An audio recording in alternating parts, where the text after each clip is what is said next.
do it. Good luck. I'm trying to go really slow. You ready? There you go. Hello. Welcome to the THC Show. I'm your host, Neil Magnuson, and this is the show where we talk about THC in the form of truth, hope, and shame. Shame, change. The shame is on the government side.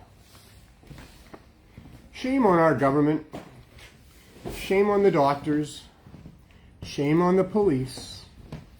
Shame on the teachers. Shame on so many people that should have known better, but just didn't. I mean, it's easy to understand why. When people have their own personal interests at stake, when there's money involved, when there's minorities involved, and so there's racism and prejudice and hate involved. But shame on all these people. It's just not okay. It's never been okay. But then, maybe I'm expecting too much. We come from a brutal history of different groups, ethnicities, cultures, groups, hating on each other, stealing from each other, being jealous of each other, warring. I just would have hoped that, I guess, by now, with all the opportunities that we have to turn things around, with all the information that we have to make a better world, that it's still going on the way that it is, you know.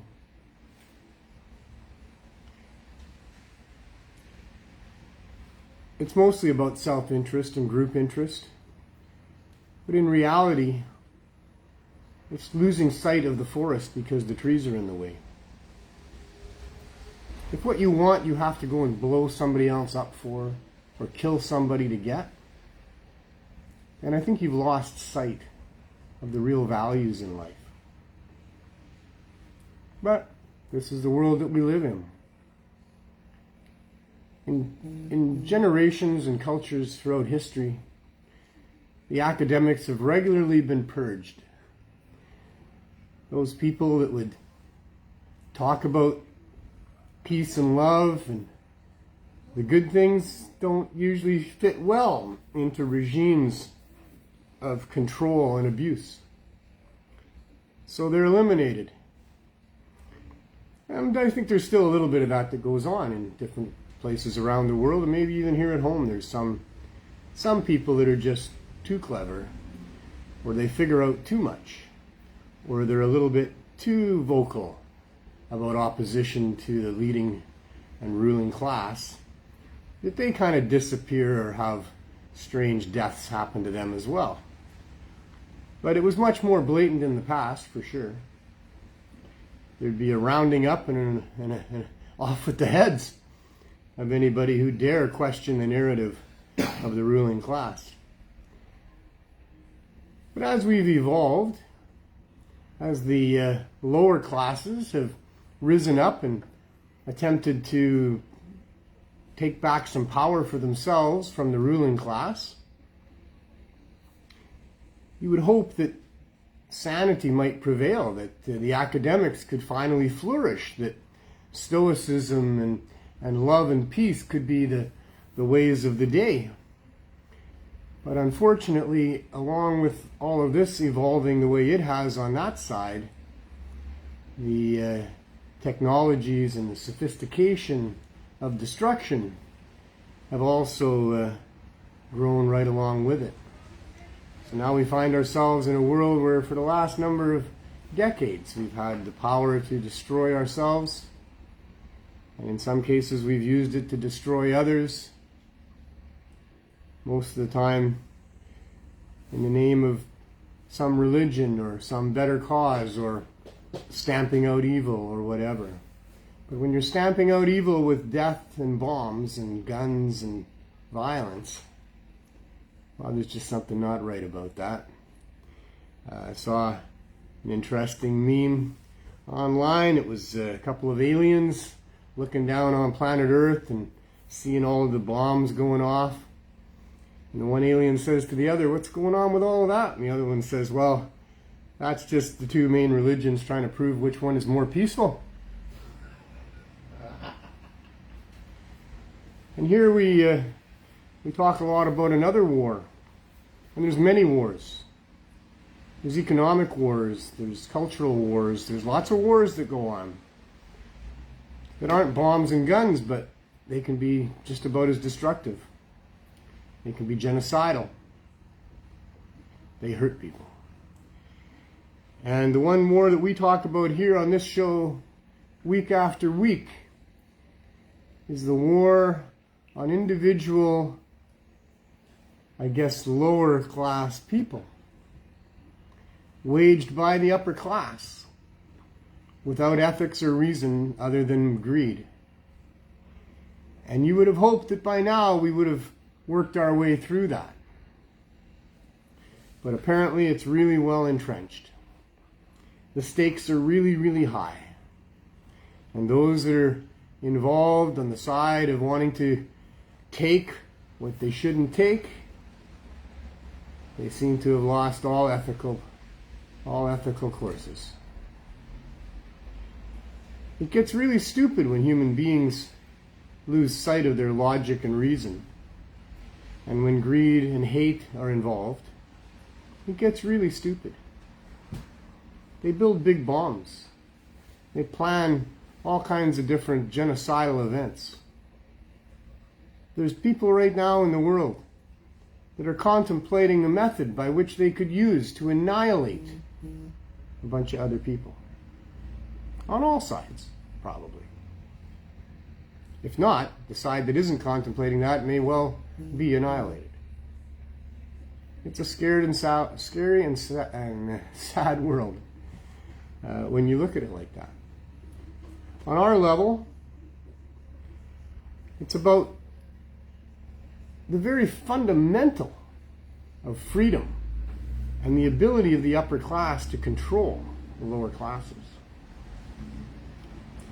It's been involved with a bunch of smoke and mirrors, if you will, to try to deflect what it's really about. Oh, we're just trying to protect you. We're trying to protect jobs. That stuff's dangerous and we know better than you and you shouldn't have it. It's been over 100 years since Canada adopted this attempt to annihilate the cannabis plant. Now granted, here we are 5 years and 1 week into, I guess, an experiment of so-called legalization. The experiment isn't being run by ethical public servants who care about society.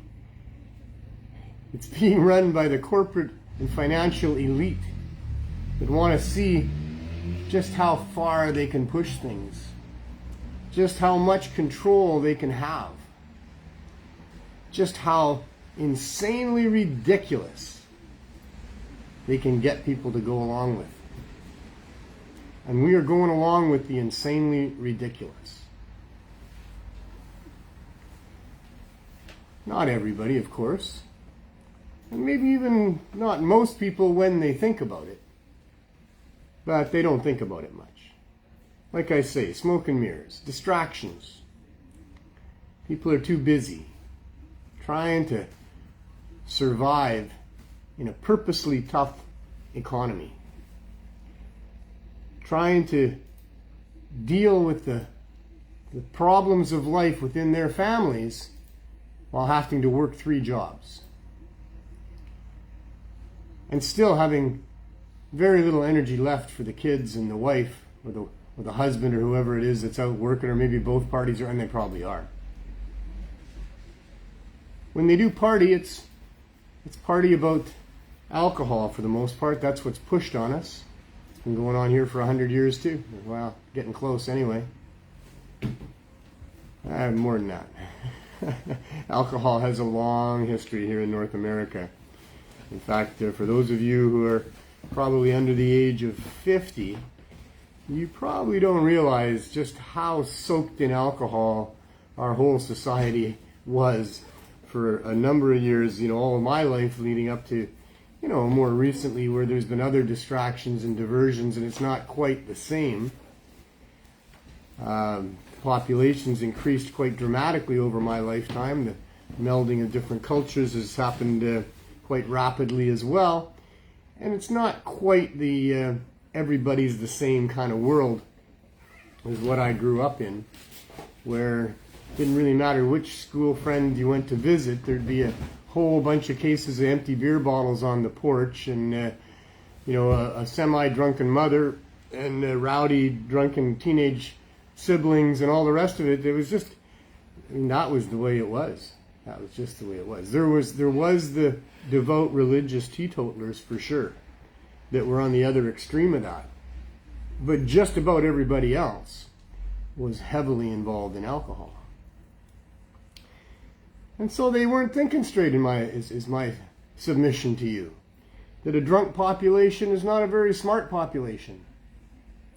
When they've got sorrows, rather than gather them up and contemplate them and organize them and understand them and do something about them, they pretty much drown them. You don't like what's going on? Let's go to the bar. We can talk about it there. But for the most part, the ruling class has moved from a world where slavery was the order of the day for the most part, and the ruling class ruled. And a big divide between the ruling class and the middle, if there was, and poor people. And a lot of oppression. They moved from that. They moved to a world where they can control us through a bunch of other mechanisms that they've designed and devised over the course of generations of power over people. And they are very sophisticated at understanding how to keep people drunk, distracted, overwhelmed, confused, afraid, all of those things. Sports is big, gambling is big, all these things that they use to distract people, to keep people from really thinking about how much tax are we paying? Who are we paying it to? What are they using it for?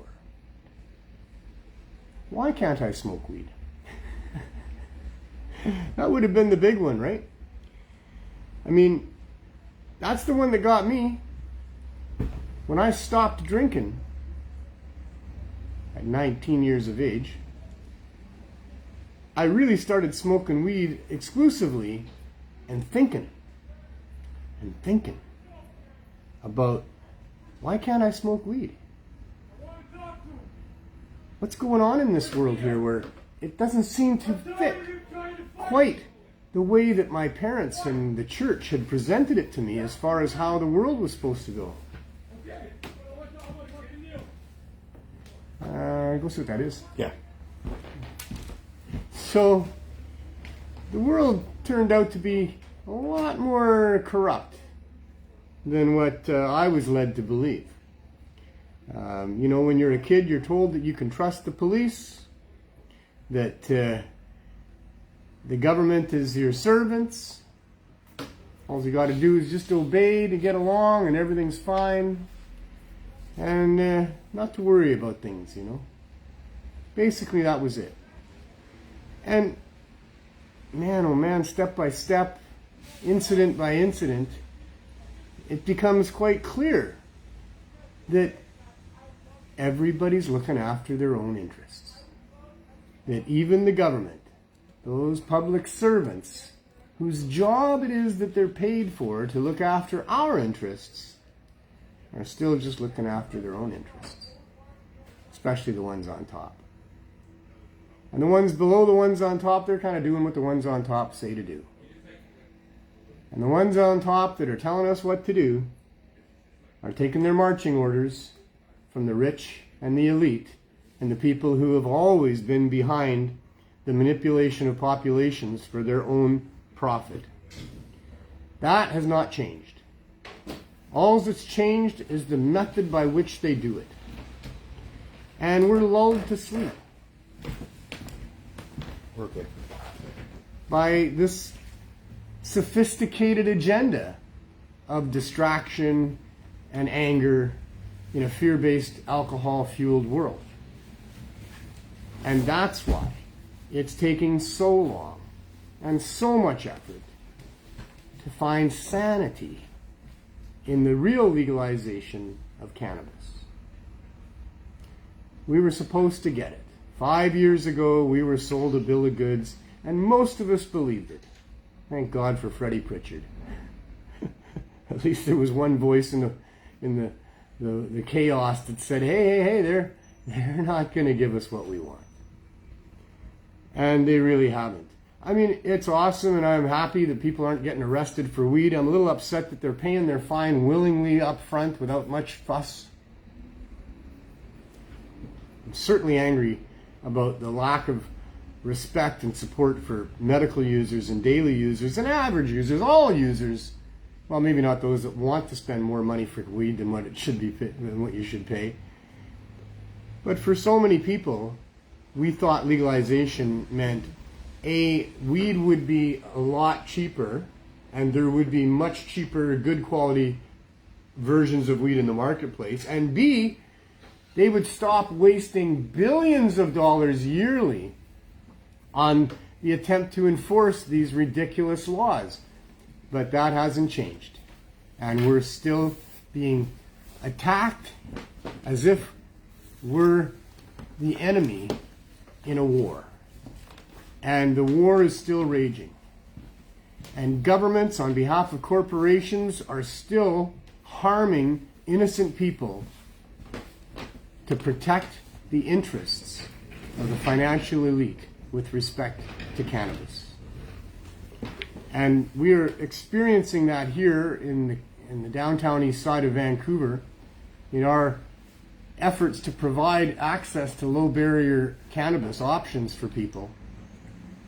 After almost 7 years of doing it and demonstrating day after day how properly effective it is for people, 419, we still are getting nothing but flack from these people or silence. The municipal government here in Vancouver, who passed a motion to support unanimously what we were doing with our low barrier access, and we're in on the whole idea of us having a storefront for people, have been deathly silent over the last 3+ years since we started this journey in the store. That resulted in us having to move into an RV coming up on 3 years. And we're still there. And now we're being attacked by the same municipal government through the parking department, who's decided that we can't be parked for more than 2 hours in that spot where we've been for nearly 3 years. In 1 week, it'll be 3 years since we parked the RV out front here. So anyway, it's 4:20. Let's bring in Mr. Glenn Wells. Wells, Mr. Sir, Mr. Wells. How you doing there, sir? I'm going to close up your Yeah, thing do that. here. It's a good idea. Move back here so I can It's a good idea. There we go. How's it going? Oh, you know what? I got to do the camera thing, too. I did what? I got to do the camera thing. Oh, the camera thing. Yeah, the Otherwise, you're camera. not in the Yeah, picture. otherwise, we're not there, yeah. You're there, but not me. I'm always there. All right. So now we're Wish I done. wasn't always there, but I'm always You're there. always there. Yeah, those bloody parking people for I the know. city I shared your video. have been attacking us for a week. Yeah. They didn't come today yet. No, because it's raining. Because it's raining. They wear their rain gear. cold. It's They cold. wear their rain gear always anyway, but if it rains, they really don't come out, I guess. I don't know. And they probably get paid, you know. I don't know. Probably. I don't know what happened here. So there's the street sweeps going on in Vancouver, where Mayor Sim, the worst mayor in Vancouver history ever already, and that's been going on for a while, he decided he was going to clean up the mess that the other mayors couldn't, because the other mayors had ounces of compassion within their bodies and weren't willing to be brutal like this guy is. He brutally has forced the people that were down and out and squatting on the sidewalks, off the sidewalks, by stealing their stuff and just kicking them out by force. And with who knows how much tax dollars is going into this rotating crew of VPD and city workers and garbage truck and dump truck are circling the block, stopping every 25 or 30 feet and hassling people and kicking them away. And now apparently we're caught up in this. Yep. And you don't even have a tent. You have a canopy. I have a canopy. Yeah, it's not a tent. It has no doors, has no sides, just has a roof and 4 poles. All right. But I guess being that he has his city education and a high school graduation certificate, that he thinks it's a tent. Somebody in higher levels has made this decision. Yes. And that's what I say about people getting stupid. They send these people here and they say, this is your job. Yeah. You're being paid. With my money they're being paid. Our money. Yeah. But they're being paid. And here's what you're going to do. You're going to get Mr. Magnuson to take that canopy down. And parking people, you're going to get them to move the RV. Mm. And they don't really know why. And neither probably does the person who's telling them to do that. No. Because these decisions come from farther up top. They don't know why. So when the VPD showed up here with the parking people and told me I had to take my tent down. I know. I'm going to sneeze. Yes. Bless you. Whoa. Woo. That felt good. Wow. Sometimes they do. Clears you right out. So the VPD come here and tell me that I can't have the tent. Well, I'm trying to talk logic to people who are only trying to talk doing what they're told. Mm-hmm. And so he really doesn't have much of an argument. He's there because of the complaint. Well, I push him on that. And the complaint, it seems, came from somebody else who was having their tent removed. Yes. Who said, what about them? Yeah. Yeah. But I did too. I said, what about them? People on the corner at Main and Hastings. Yeah, there's a couple of tents right there. That are there 24/7. Yeah. Run by the native brothers. They don't seem to be moved on by the police. They must have a special deal. They won't tell me what it is. Don't really know. Maybe they don't know either. Yeah. Probably the cops have just decided these guys can make too much of a fuss if we kick them out. So, yeah, because they're they're on their land. Yeah. That could be it, eh? Yeah. That could be it. Yeah, there's a civil war brewing under the surface here, and has been for years, with the indigenous people not being happy about things. And so the politicians really tiptoe around how they treat them and what sort of things could be they it. do. I'm not saying it is. Yeah, we don't know for sure. We don't know for sure, right? But that could be it. But in any case, so he comes here. Working one day with us. He did what? We need a landlord working with us one day a week. Well, I've got 3 indigenous people on my staff, and I've got an indigenous chief on the board of our society. Yeah. And I told the cop that too, which didn't phase on him at that point. He was there to do his job, and he had no other thing in his mind. No. He was going to make me take that thing down. Yeah. But so I said, look, I'm always trying to do the right thing, and I'm more than happy to do whatever is reasonable. Can you explain to me, please, what is the problem with me having this tent here? And he said, well, because people do drugs in tents, and they light fires in tents, and they die in tents. And I said, that's not this.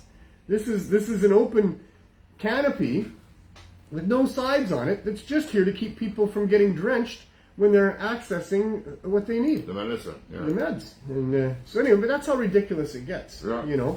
They'll make stupid, ridiculous lies and excuses to try to justify their position because they're not about reason and logic. They're about, this is what we're going to do. I've been told to do this, and I'm going to figure out how to get it done no matter what I have to say and how much I have to lie or how much I have to bully you. Yeah.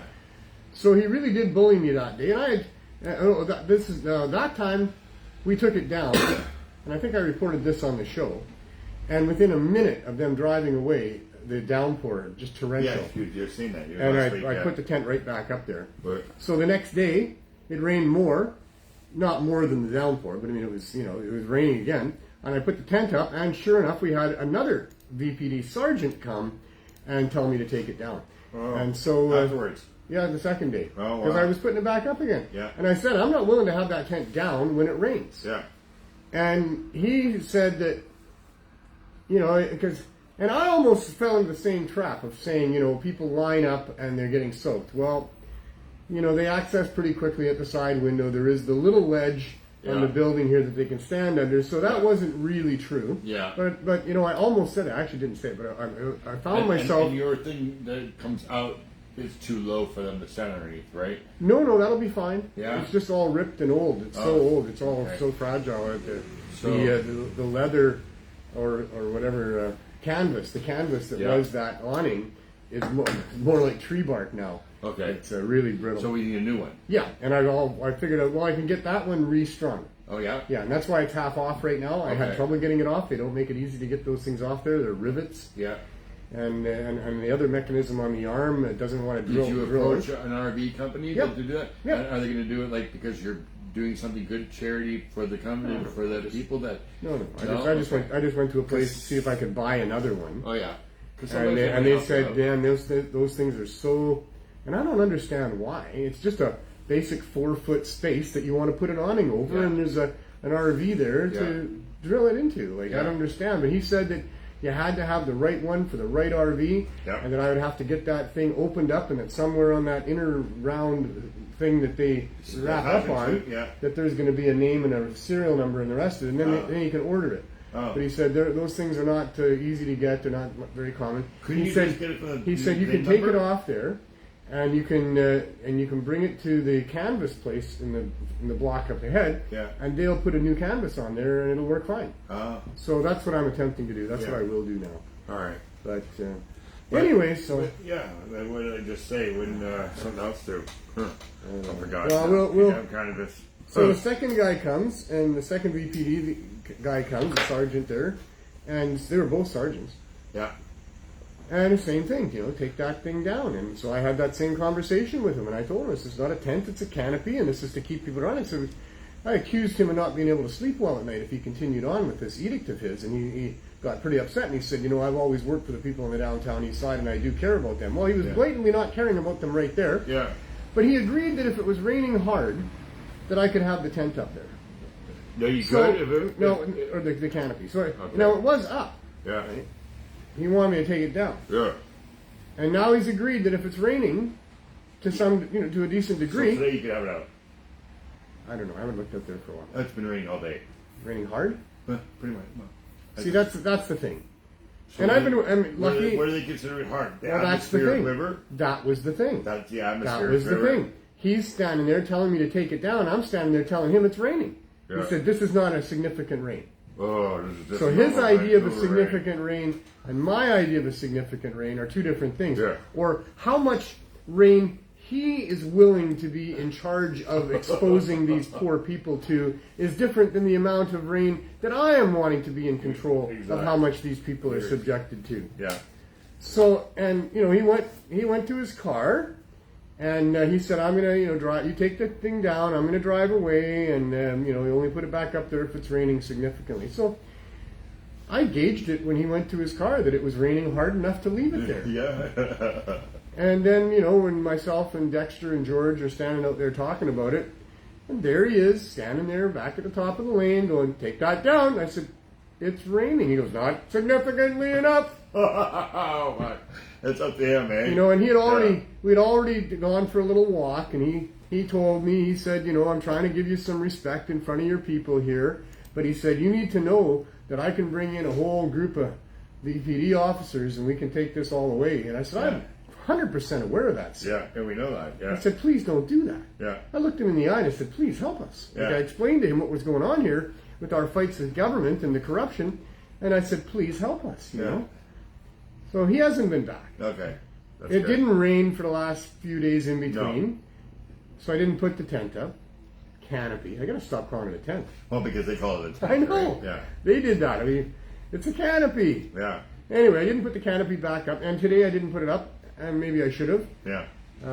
We'll see. I don't want to poke the bear. Maybe we can put. This is serious. Substitution canopy on the side of it, so it doesn't say tent. Yeah, that's a great idea. Really, eh? That's why they call them great idea, Glenn. Yeah, put the word canopy on the side of it, right? Yeah, we will. Right? We will. We'll 100% do that. I'll get that made up right away. Right? Yep, CSP canopy. Yeah, there you go. Good idea. I'm even going to write it down. There you go. I'm even going to write it down. just to make sure I wouldn't. Yeah, well, that's just an idea, I wouldn't right? forget. It's a good idea. I remember good ideas. It says canopy and tells the cops exactly what the fuck this thing is. How can you go in the tent when it's a canopy, right? I know, eh? No, I don't want them to enforce us out of here. No, I know. That would cause a lot I was also thinking problems. about the parking thing. Instead of you parking in front of your van, why don't you park behind it? And then every 2 hours, just move it up. Just move it. They already told me I can't park anywhere in the block. Once I park for 2 hours in this block, I can't park anywhere else in the block. But everybody else that does it works at the Salvation Army, and the people who live in the apartment building across the street, and the people who work in the stores just up from us, like the grocery store, the corner store, the far out store. You're talking to the guy who knows all this. I know. Yeah. Those people park all day long. I know. Yeah. I haven't wanted to get them all, get enforcement down on those people. Like I don't want to say, why me and not them. I don't want to say we're going to sue you for harassment because I've got 5 tickets now and nobody else got a single one, and there's cars, including people that work for me, parked all day long, and they're not getting these same tickets. So, I mean, I haven't done that because I don't want enforcement to be brought down on those people, but I might. But you know and what at some point, when I'm without proving my harassment down case, on them, just take some video and have your watch and show that car was parked there at 1 o'clock. If that car is who still... am I going to show that to? When you go to court to fight them. Right? Like I said, other people who work there. In court, I'm willing to probably do it in court because that's my case. But you've got to make document footage that that car has been there for 4 hours, which is beyond the 3 hours that they told you can stay, right? We'll see. So I'll let Jack tell me what I need to do. Yeah. We're gonna figure this out at some point. We may or may not sue them for harassment. We'll see what the right thing to do is. But they're leaving themselves pretty exposed to have that happen because they're certainly targeting me. They didn't come back today, as you mentioned, because who knows why. But I haven't been able to confront them other than the first 2 times myself. And at this point, I really want to confront, because they send 5 or 6 parking people in a little group to come down and descend on the RV and then stand around and whisper between themselves and then write out a ticket and sneak it onto the thing there. That's what they do. And the last 3 times that they've done it, I haven't been here. I've had to be out doing stuff. And I mean, as soon as I heard it was happening, I raced right back, but they had already walked away. So today I've just been hanging around. I got my staff. They're going to call me if that happens, if they show up. I hope they're still going to do that during the show. How much between the ticket and the amount of the parking? $20. $20 difference? I pay $26 a day for the RV to park there by putting money in their meter. And when they give you a ticket? When they give me a ticket, it's $46. Okay. So, but the other thing is they give me the ticket around 2, so I've already paid for 5 hours parking. Okay, so $10. So it's only $10. Stop fucking paying. Oh, I don't pay once they give me a ticket. Well, no, just stop paying. And just then they'll give me a ticket for parking without paying. But they're gonna do it anyways, right? But parking without paying? Is it a different fine? Yeah, probably $76. Oh, okay. I don't know. Oh, okay.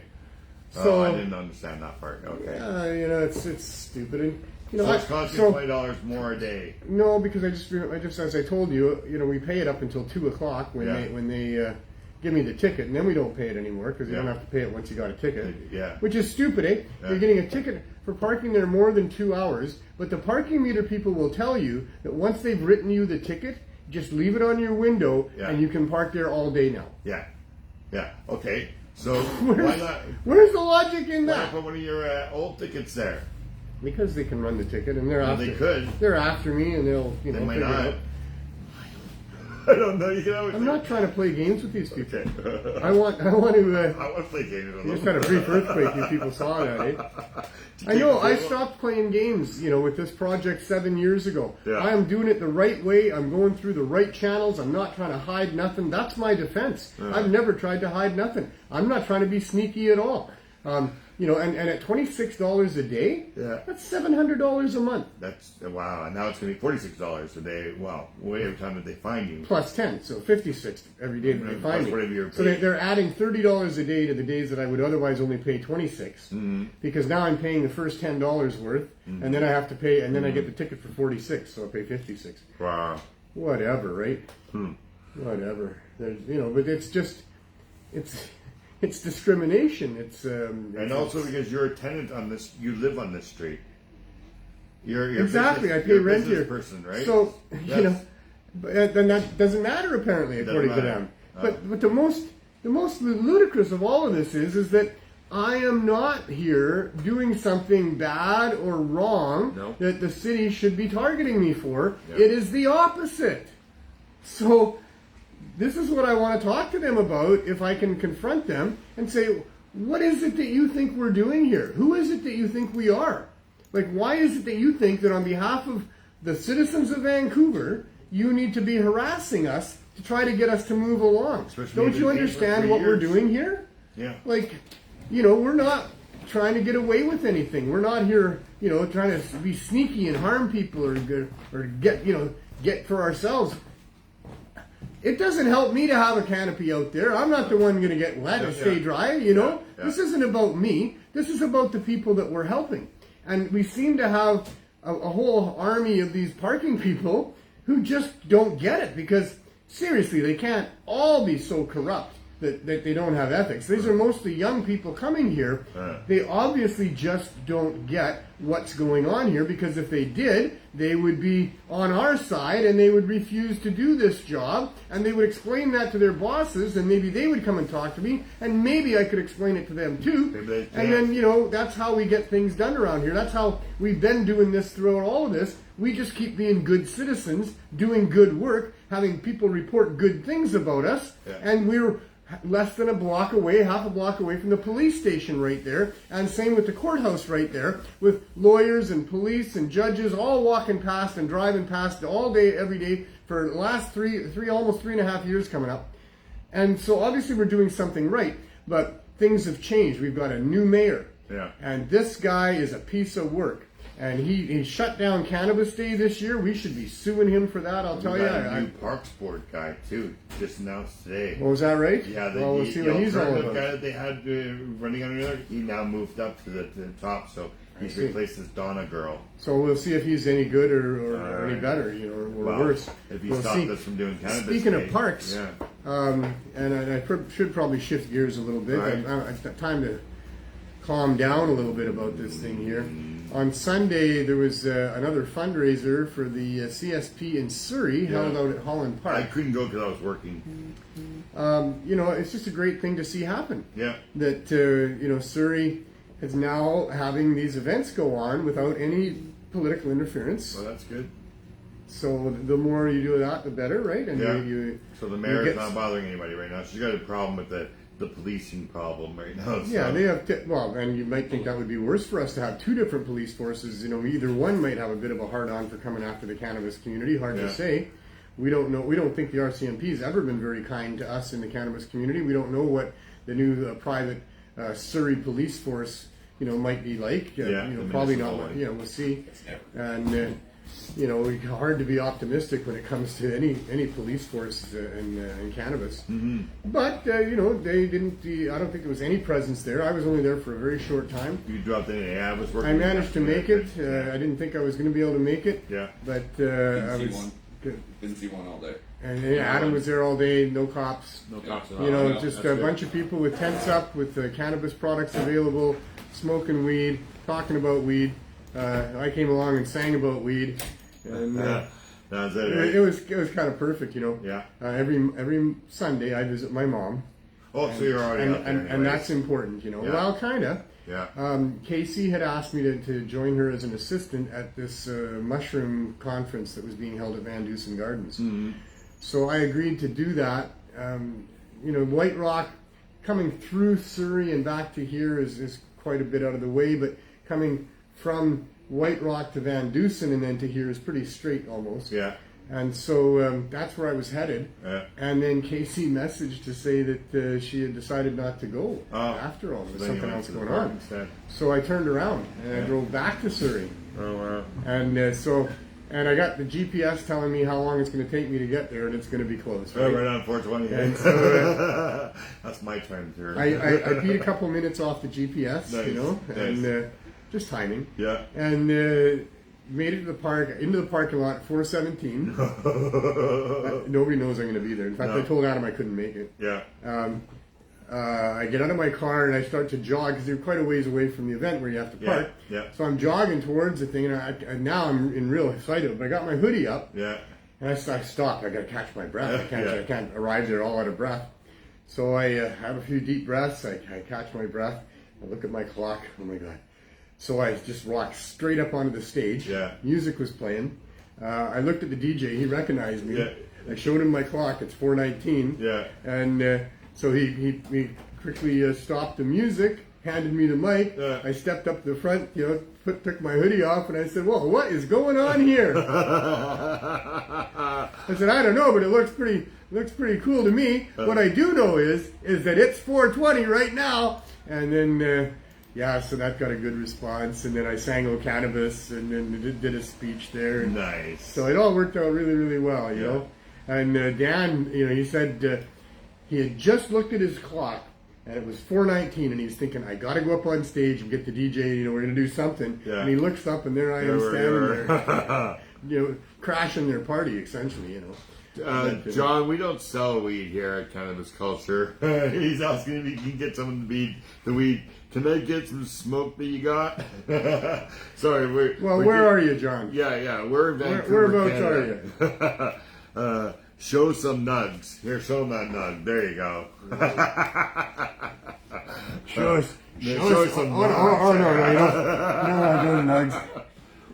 What do we got here? I don't know if that's any good. I can buy Magic Mums at our local So head shop. this is... In Stockton, California. It's not You have to pull back a little bit, I think. This is... that's the opposite. Yeah. I'd have to go and touch it or something, yeah. Oh, well. Aha, there it is. Well, there it is, yeah.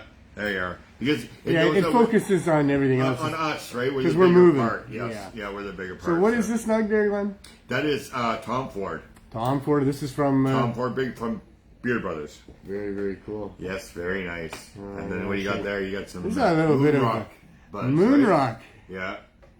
Moon rock, but they always... Yeah, we can buy magic mushrooms here in Vancouver too, Matt. So Casey's in the house. I wonder if she wants to talk about her new place coming up. Her apothecary? I'm just dropping this on her. She can say no if she wants. Yeah, maybe let me get stoned first. All right. That's going to get you stoned. That's a pretty big fucking joint there, Casey. I think you're going to have to share it with the cats or something. Peter likes his secondhand. Yeah. She's starting to get a reputation around here, and we're starting to call her Stoner Girl. Oh no. Lots of fun always, for sure. Yeah. So, it was a good event out in Surrey there. Thanks to all the people who put that on. Yeah. Rosie, for sure. Ruka is the brains and the motivation behind all of that. And then certainly Dan. She's got a big joint. And certainly Dan from Heisenherb. Big force there. Well, that's a nice big one, isn't it? Yeah. Wow. What are we smoking, Casey?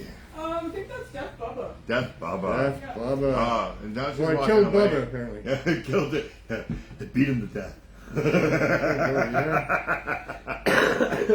Still got a little cough going on. Yeah, and I promised you I wouldn't get sick. See, I didn't get sick. Okay? You didn't get sick. That's good. I made it to the show this week. Okay. Annie didn't get sick. Nobody around me. I didn't get I probably sick. may have already had that strain of cold or something. Probably. Yeah, that's what's going on. So thanks to those people. I don't think there's any more events planned now until next spring. Okay. And we'll see what that results in. There's probably a Valentine's event. I won't be. Probably do it. There was this year. It was this year. We got the sunny side of it. It was cold anyway. We got the sunny side of it, remember? I know. I remember the whole story. Yeah. But it was all still so very cold, and it could easily be rainy in the middle of February. It could be anything. Vancouver, in the middle of February is not a good time to be out and about. No. Typically, so we'll see if that happens. There was a St. Fatty's Day. Last year in March. Yeah. That was a good event. Whether they do that again, I'm not sure. There may be some indoor Christmas bazaars or something, but I haven't heard anything about that, so I'm not saying that there is. I've heard that the next pot fights is going to be in Ontario. Oh, yeah. In Hamilton next year's been posting. Wow. Yes. I will say that in early December, the Coca Cafe will be going before the Board of Variance. Yes, and what about Cannabis Culture? When do they go? Do you know? I don't have a date for that. Okay. But for those who want to, stand up for the ability for people to have access to psychedelics, to the plants, to the fungi, this is probably where the battle is at this point, is with the Board of Variance in Vancouver and what they're going to do with the Coca Cafe and probably down the road more broadly what they're going to be doing with the other Coca outlets that there are in the city. There's a lot of people that are selling mushrooms, and not coca, Yeah. mushrooms. And I would imagine the Coca That's Cafe. Thank you. Yeah, a little bit of a clarification there. The Coca Cafe is also the mushroom dispensary. Yeah. And I want to get Dana on the show before that happens. I think it's the Broadway location. Are you ready to come on now? Yeah, Come on in here. I'll talk a bit about it. Okay, Yeah. you want me to go? We need a chair for. Oh, okay. I don't want to. Yeah, no, that's okay. I'll just come up and. Well, go get yourself a chair. Okay, myself a chair. Get yourself a chair. We got a chair right here. Oh, we got. We got the stool. Well, right that's a here. stool. Yeah, well, she's short. How do we decide who gets the comfy chairs? I guess. Well, it wouldn't be the guy with bad back now. So There we go. Casey's been working for the here? Coca Cafe No. and the mushroom There's my dispensary coffee. There it is. for a while, and Casey, so we have to move the camera a little bit more for you. There we go. There we go. that should be good. Did I get you out of it? No. Oh, No, there we that's go. fine. That's pretty good. So, eh? We don't have our backdrop today. No, we don't. There we Oh, go. wow. But there she is. Hi guys. Hi. Yeah, no, I don't know if it's going to be public, eh? It might be a private hearing, but regardless, there should still be a Come this way. protest outside. Everybody's got a little. Yeah. But yeah, we'll let them get more into that if they want to go public about it. I don't know. Okay. So what? People shouldn't go down to the Board of Well, Variance? apparently that it's the hearing might not be a public hearing now, I see. which is silly in my opinion. Well, what's the reason for that? A good question. They probably don't want to have the pressure put on. I mean, the public. This is big time about the public and whether or not the public can have access to these things or not. Yeah. So I never like It's not closed the door city hearings. people buying it. The public are buying it, right? Yeah, closed door hearings are not my favorite thing at all. There's No. a lot of bad things that go on and No. you never get to know. Exactly. Yeah. We've spoken a whole bunch of stuff here, We right? got the death pub. Is this remember? still the 420 motion session here? It still is. I think we're now 4:51. now we're into guest time, aren't we? Let's keep going. Casey, you're half 420 cut off. strong, You got to move buddy. in a little bit more if you can. 420 strong. Yeah, that's There we go. That's a little better. We're good. So what are you doing these days? So yeah, kind of exciting things on the forefront. I am starting a low barrier herbal apothecary. So essentially, I'll have affordable plants and medicines, mostly like legal stuff for now, thyme, things of the sort, but effective things Buy nonetheless. time? THYME. Time, Yeah. to make Time. it Yeah, I need more time. Time. We could all use more time, couldn't we? But yeah, no. So I'm working away on that. So essentially, I will have some teas and some poultices and foot baths for people by donation or free of charge, and then also have affordable plants, for people mail order across Canada. It's still in the works. It's going to take a while, but yeah, it's exciting. Very good. Are you going to be growing your own plants that you're I selling? would hope so. Yeah, it's going to take a lot. Like, it's going to take some setup, of course. I'm meeting with an investor next week, which is good. Some people who are really trustworthy and often who I love who are going to help me out, which is also good. So yeah, I would love to Some grow people everything. maybe in Chinatown might be able to help you out. 'Cause Well, yeah. they've been doing apothecary for a long Well, that's the thing. time, It's like right? a multicultural, plant freedom. Yes. Yeah. Everyone should be able to grow. Yeah. Nice. And so what's new on the psychedelic front these days? It was just a conference. Did you get any feedback from what that was? The mushroom conference? Yeah. At I Vancouver? didn't. Just one second. Let me grab my lighter. Here, I got one here. You got lighters? We got lighters. I got Yeah, one. We can got spark it. you up. Yeah. We can throw a spark in Yeah, your no, it life. was just the mushroom show from Van Dusen Botanical Gardens. I think Right. the Mycology Society of Vancouver put that on. Okay. Yeah, There must I be a lot of haven't cool actually- mushrooms at Van Dusen Gardens. Well, yeah, there's a lot of, in Vancouver in particular, there's a lot of really interesting mycologists who made a lot of discoveries, with plants and mushrooms out there. Right. I don't know nearly as much as they do, and thank God that they exist. So, yeah, it's nice to have conventions like that so we can share information. Well, it's been quite the movement over the last few years, right across North America. Yeah. Certainly on the west coast of North America, here in Vancouver, up and down, Oregon, California, and other places as well. And it's interesting to see what's going to result from this. I think there's posturing going on the corporate side to be able to control the availability of mushrooms to people and cash in on that. Yeah. So yeah, it's very interesting times on the psychedelic side. I'm interested in hearing what the governments have to say about their logic in prohibiting these things. Well, you know, where my interest lies right now is like, why not put pressure on the governments about the platforms of a lot of these substances people are addicted to? So, you know, not to say use ephedra all the time, which is the root of methamphetamines, but someone could utilize ephedra, you know, maybe with an Well, in a much more reasonable way. Exactly, to wean off of the addiction and then support the body with all these other wonderful plants, right? So creating integrative centers, you know, of organic medicine with many professionals would be really beneficial all over the planet, right? So why are we holding off on it? Great work, and you're obviously networking with a bunch of other people in the industry and have been for quite a while on that as well. What would you recommend to people who are thinking about psychedelics? You know, maybe for dealing with depression or addiction or whatever. Well, first of all, if you're taking lithium or any like lithium Only for breakfast does in the not morning. interact well with any psychedelics, so I would recommend staying away if you're on lithium. Right. But you know, small Are there amounts. many people on lithium? Well, some people are for like I think seizures or antipsychotic stuff, but it really will kill people if they interact, right? And like people shouldn't take it lightly. Do your research. That's my recommendation. Like, you know, ayahuasca can interact really negatively with all these other drugs, and it's dangerous to do it by yourself, Right, you for know, sure, yeah, or yeah. with somebody who's unethical. So you really I would recommend just doing your research and starting low and going slow, just like cannabis, honestly. But What other recommendations would there be in a reasonable world where these things were available to people? Like what sort of things should the government make people put on the packages when dealing with psychedelics? I think like And it would vary between organic different psychedelics, cultivation, right? just like quality medicine, you know, all the things it might interact with. Right. Yeah, I don't know. I'm definitely no expert, but I just feel like our focal point could be shifted to more ethical, kind of healthier regulations.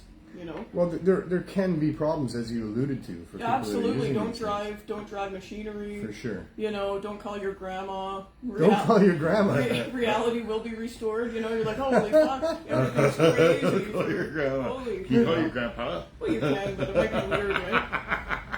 I had never thought about that. Do people do that? I had my is friend that do that. We were so that's high why on she says acid. that. Is that like a It was the 3 most a.m. terrible drunk decision. call or something? Oh my When God, you, but so, you know? it sounds all weird. I should be concerned, right? But no, they're pretty good for the most part. Humans are pretty capable of looking after themselves, I think. But Yes. But there is some potential there for people that aren't properly guided through it, that maybe go into it with improper intentions or, you know, no intentions, and then see what happens. What advice do you have for people who find themselves on a trip that they're not enjoying? hydrate yourself. Electrolytes are a big one. Like little maple syrup and lemon juice and water is so helpful. What does it do? It'll bring you down? Well, no, it's just so if you have electrolytes in your water, which is what maple and lemon does, makes it more bioavailable. So you actually, like, when you drink it, you absorb it. Yeah. Coconut water is another good one that's full of electrolytes. I find smells have been really pivotal. Like if I've had a Right. weird time, having some essential oils and smelling it, Ah, or having a bath and grounding yourself. You know, so yeah, all having these a little having a things. nice bath or You something. might need to purge, you might need to puke or something. Sometimes that's normal, it's uncomfortable. But sometimes you can't avoid it as well. So just little things like that, and knowing what's going on is one of the biggest things I find. Because if you have no idea, So are you saying you like should you're try to dying. stay? You should try to stay sort of aware and present in the moment, Yeah, even on 100%. psychedelics. And have a safe place you can go. So sure, be in nature if you want, but have the ability to go somewhere where no one's going to be there, if you can. Like, it's nice to have the option. you know? Ideally, you would do it with a friend or Always with do somebody, it with a somebody friend, who's you yes. sober, Yes. who you trust, like Sober? somebody. Well, they don't necessarily have to be, but you know, if you have a person with your friend group who's sober and ethical and trustworthy, that can be. And we're talking really, about really novices helpful. here. We're talking about Yeah. people that are not, you know, familiar with the whole thing. Okay. Yeah, we're Because just you talking usually best trip with a practices. friend, right? So you can both. Well, put- I don't. You I'm know? definitely I don't. not I- taking these I things typically into take, consideration. you know, a half to a gram of mushrooms, and I watch YouTube videos of rock and roll bands playing live from my childhood, Nice. and mostly, you know, light stuff like that. Yeah. And it's really amazing.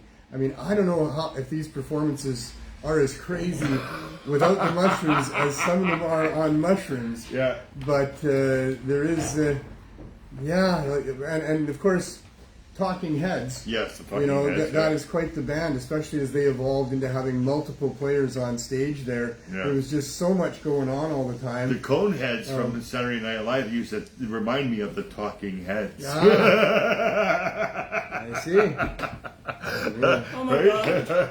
Remember those Conehead people? Oh, for sure. Yeah. Oh, yeah. Talking Heads. Dan Aykroyd. Yeah. And Catherine somebody, wasn't it? Yeah. Catherine there, yeah. Oh, that works better. All right. These mustache tokers come from Gibson Glass. Gibby, he's been blowing glass on the West Coast for a long, long time. And you can find him online. You can find him on Instagram. And you can have one of these amazing things for yourself. And Yeah. you too And can make sure you get one of instantly these look. stick-handled ones so they You don't break too so can much. instantly look like you have a mustache going on there, Yep. and fool the police if they're looking for a particular person Yeah. who has It's a very mustache. convincing. Well, yeah, but females can have convincing. mustaches nowadays. Let's not go there. Go on, we're Let's allowed. not go Go on, there. we're allowed to now. No, too much chance of offending. Mustaches are not gender specific. Too much pals. chance of offending Specific people. I men. don't want to offend anybody.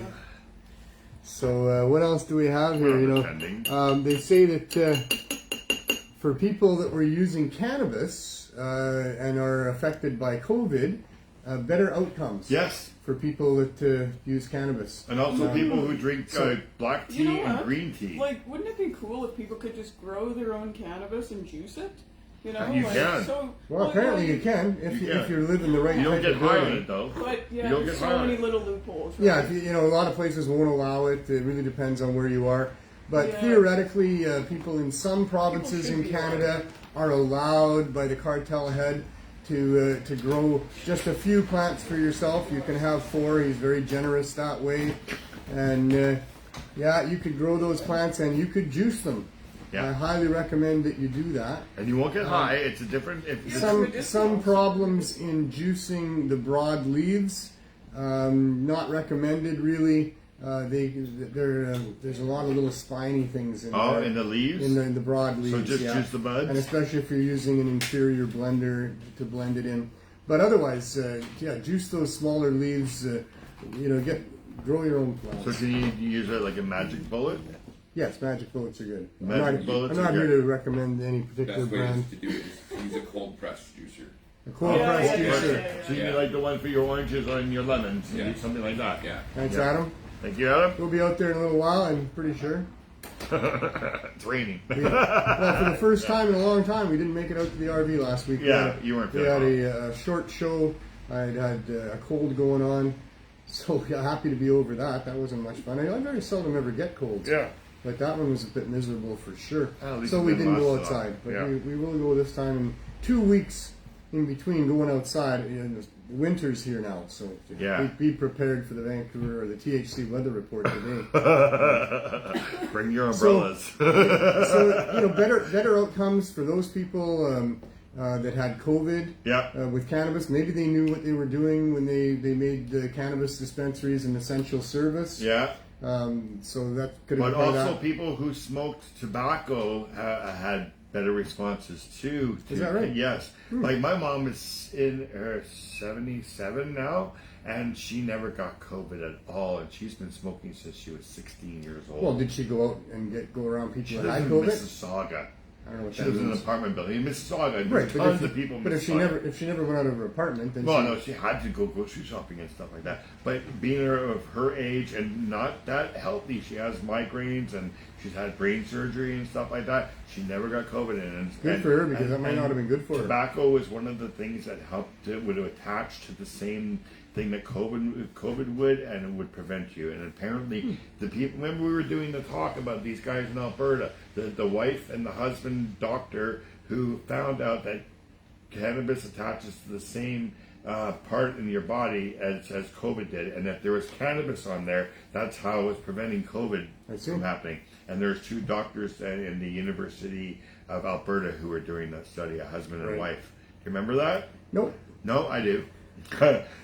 May or may not have been on this show, but Yeah, it was. no. We were talking about it on the show. There was a video of the guy that we were sharing. I could probably pull it up on my phone, but yeah. Well, A little while ago. senility is a is quite a thing. Yeah. I'm too senile to figure out what I I was going to say right there. I'm going to say Lost my thank you, train of fish oil. thought. I take fish oil daily, and it helps with your memory. So thank you, fish oil. Lion's mane and omega-3s. There you go. omega-3s. That's what I do. I don't do any of the I guess I remember the important stuff. I have no idea. But Yeah, I remember some things. I remember that. So another thing that's going on is that medical users, since legalization, have been under more scrutiny than they were before legalization when it comes to driving automobiles. Yep. And especially in the city of Victoria, where they have just a blanket ban on any levels of THC found to be in your bloodstream, which is ludicrous, by the way. City of Victoria, grab a brain, get to, like you're just. Even if you don't smoke, you can be edibles and still have that in your blood system, right? Yeah, I mean, cannabis. Maybe the thing is a couple of different things. Cannabis stays in your system for long periods of time. Yeah. So, and depending on how much you're smoking, if you're a regular smoker and you take a week off, you're still testing positive for THC a week later. Yeah. And a week later, there's certainly no effect of the THC.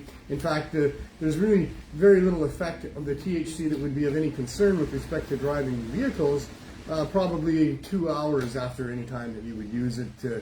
And edibles are different. You probably, you know yourself whether you should or shouldn't be driving on edibles. Certainly novice people should never use any significant amount of If edibles. you're and just then go on for a drive. cannabis for the first time, do not smoke and drive. Yeah. Okay. I've got Exactly. 42 years of cannabis use. I smoke and drive, but that's because I have 42 years of Cannabis it. right? impairs, it has Differently. the ability to impair, as does alcohol. They just do it differently. Yeah. Alcohol interferes with the synapses. It dulls down your coordination, your hand-eye coordination, and your ability to respond. And that's why alcohol is impairing, and that's why it's dangerous, because being slowed down like that in a fast world where cars are moving around there, is why we have the carnage that we have. Yeah. Cannabis impairs differently. Cannabis enhances your senses. So things appear to be exaggerated a little bit from where they would be normally. And that's something that you get used to as you use cannabis. Things are a little funnier. Sometimes they're not even funny at all, but on cannabis they're funny. Colors might be slightly brighter. I mean, it's hard to qualify these things. I think for me- sunsets look better. I think music sounds better. Yeah, music, yeah. There's a whole bunch of things that are enhanced. And when you, for the first couple times are having your senses enhanced, that can also be impairing. I find that it brings down my anxiety. So that Right. if I'm not being so anxious, that I'm driving a lot better. I'm more paying attention to what's going on around me and what I'm doing. Right? When I don't 100%. smoke and drive, I'm like, 100%. right? You just don't know. Because For you're me, worried it's not about it. anxiety. It's just pain in my joints. Yeah. And if Well, I I- have pain in my back too, but I'm just saying, like, Yeah, physically, I don't have the find anxiety. it It's more- like I got more the pain calm. going on, and Yeah. the pain can be debilitating. I mean, Yeah. we talked last week about playing hockey, and that I can't play hockey only because I have this arthritic condition in my thumbs that the puck, touches my stick, Yeah. and it just sends a shock wave up through the stick into the joints that are nerve on nerve in here. Yeah. And I drop You got my the stick, stick. or I certainly don't capture the puck. Can't Yep. shoot the puck. Wow. Can't even stick handle with it. So, driving, there's things going on with my thumbs there, Yeah. and they shock me a little bit from time to time. Huh. So if I'm using cannabis, it's a lot less. It's not that, it really dulls that shock down of what's going on with my Have you thumbs ever there. tried the what the handicapped people use? No. No, I'm put fine, a little Glenn. knob on the I'm steering wheel. fine. You can just do it that way, I buddy. got it. Go on. I don't get to do long drives anymore anyway, so it's not a concern. Yeah. But it's I on the know. long drives where it starts to be a Got it, concern. okay. And both for fatigue and to deal with pain, cannabis works very well Yeah, for it me. does. Yeah. So, so anyway, good to see that there's going to be some testing done in Victoria. Stupid. Apparently, they can't just close off a section of the roads or get a closed track somewhere and do the testing, but they have to wait until legislation changes, which probably that's great. Yeah. Change the legislation to allow for some, at least data collection from people using cannabis and driving. because I'll tell you, if you want to give it to novices and send them out there, you're probably going to see that it's not a good combination. Yeah. But if you want seasoned drivers, seasoned cannabis users, Yeah, I think hope you'll they find use that a it's- broad scope of people. Yeah, because what angle they kind of come at it yeah, from. they're going to get the evidence that they want from the people who just started, right? They're not going to get the evidence that they want from people who've been like me, who've been smoking for 40 Well, it depends years. what evidence they want. What do they want the to prove? propaganda has always been on the bad side. I know. So right? what do they want to prove? Yeah. Do they want to prove that cannabis impairs people? Because if that's what they're trying to do, they'll figure that out. That yes, cannabis impairs novice people who aren't used to it. But does cannabis impair everybody? Absolutely not. Are veteran drivers able to be certified to drive, I guess, under cannabis? Because if they pass a test, I mean, you would hope so. You would be really have to have funny, the test. as if they turn around and they give the medicine to people, and then that guy turns, hey man, I'm too stoned to drive. Yeah. Right? That would be. I've been there. That would be great. Yeah, that would be great. And unlike alcohol, the guy would say, "Sure, give me keys." where you don't understand that you're too Yeah. inebriated to drive. Yeah. Cannabis is the opposite again. Yeah. There's those It funny knows. cartoons about people driving and using cannabis. The problem is not that you're not aware, that you're driving too fast, that you're swerving in and out of vehicles. The problem is you're stopping too long at the red lights and the stop signs. And you're a little bit careful because you're really careful. That's the thing. makes it Is more- yeah. you feel like your senses are enhanced, and you have to be careful, and so you be careful. But anyway, Yeah. So I'm really glad that they're looking into that. That's a great idea. I want to be, if you happen to be watching the show, I'd like to be a test subject, please. Yeah. I want to be, Yeah. because I want them to get the right results, and Yeah. I would love to go and prove to somebody that I can consume, quite a bit of cannabis. I don't know where my level is. If it's concentrates, then you would find it. If it's just smoked flower, you probably don't find my level or my limit Yeah. of what I can smoke and drive easily and without a problem with. Mm-hmm. But I'd like to be part of that for sure. Yeah, yeah. You just want to be Well- part because you want the free weed. No, I'll bring my own. Oh, that's innocent. That'd be- well, So are you like me then? You just want to prove the same thing? Yeah, Like, or maybe be proven wrong. I'm open to be proven wrong.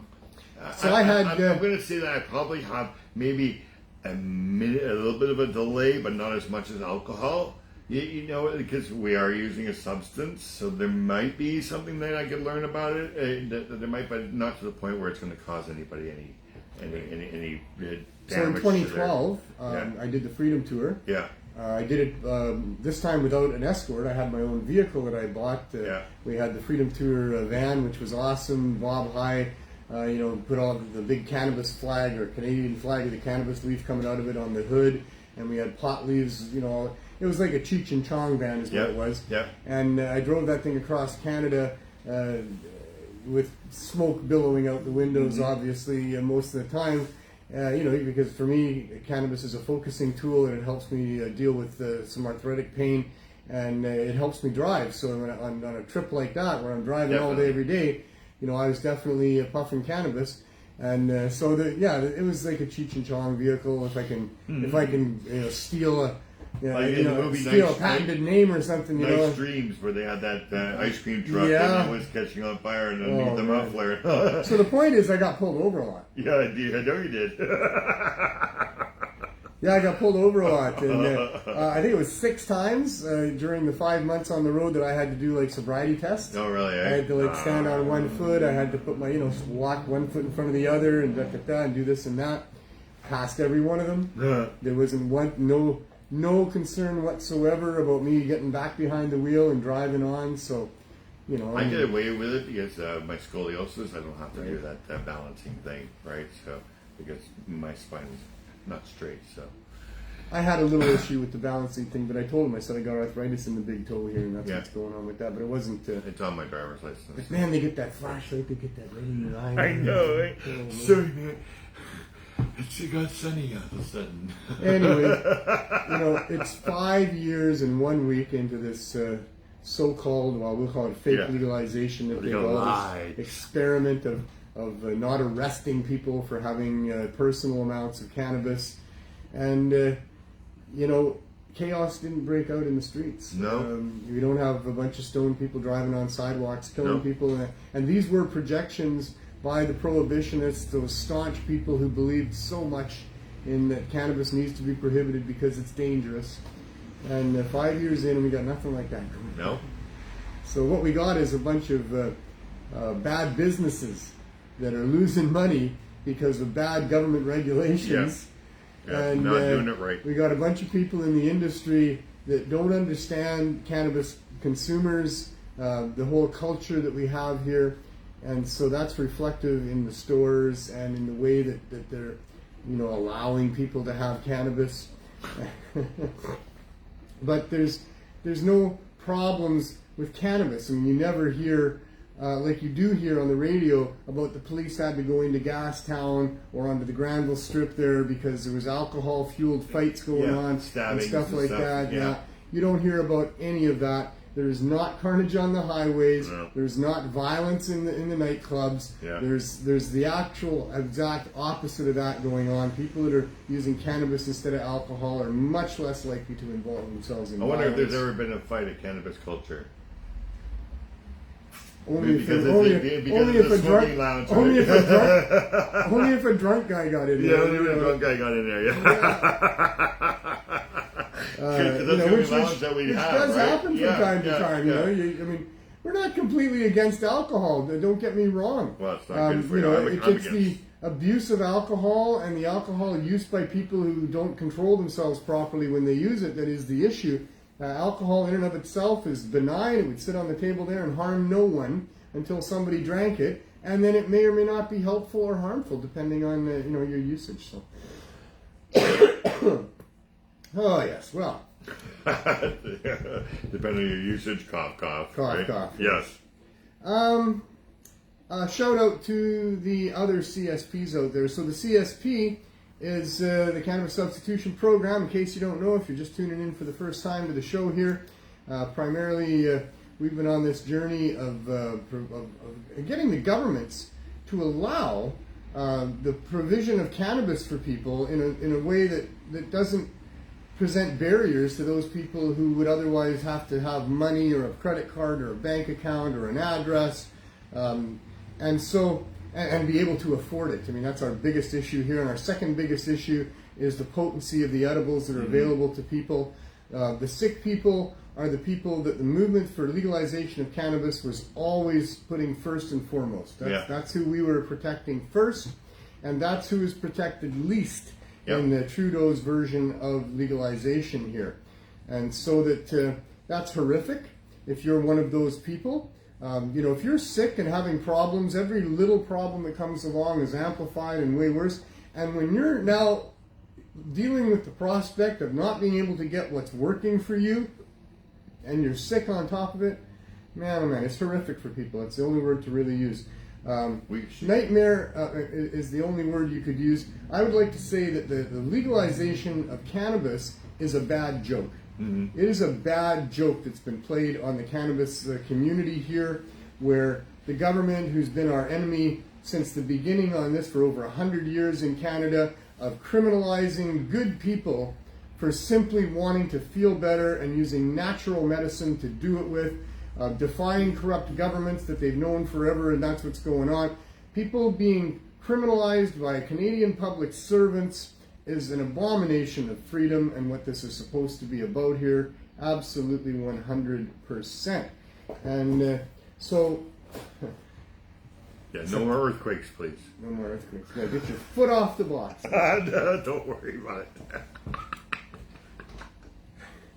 it. So, the liberal scheme of legalization here is by the rich and for the rich, and all the people that are going to go and buy it from the government, and everybody that wants to buy it is forced to buy it from the government. Everybody who does that is essentially paying quite a large fine along with the purchase of the cannabis. Mm-hmm. And that's because the government has taken what they're calling taxes off the top at 3 different levels at least, 4 probably, and that there's also regulations and fees and other things being imposed on these growers and suppliers and retailers that continues to boost the price up to where it's out of reach for most people that are on limited incomes, for most sick people that need to use it daily, and that need to use good quality cannabis. And here's where we come to not even having cannabis of sufficient potency in respect to edibles, which is the primary number one mode of ingestion for people that are using it that are sick,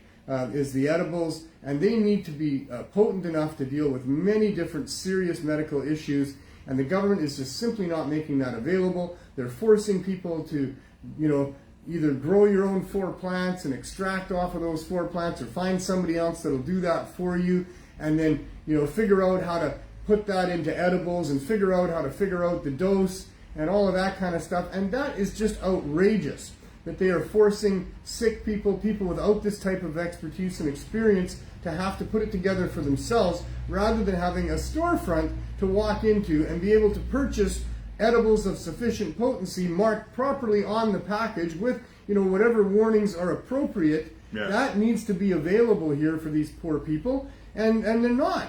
So this legalization is not about people that need to use good quality, potent cannabis on a daily basis that's affordable. Absolutely, they're left out completely. As are, most people that are anywhere close to the poverty line, anywhere near just budgeting every month, that are, a month of non-wages away from losing their housing. These type of people, they can't walk into a government cannabis store and get an appropriate amount for an appropriate cost. Yeah, and that's so why you have the CSP.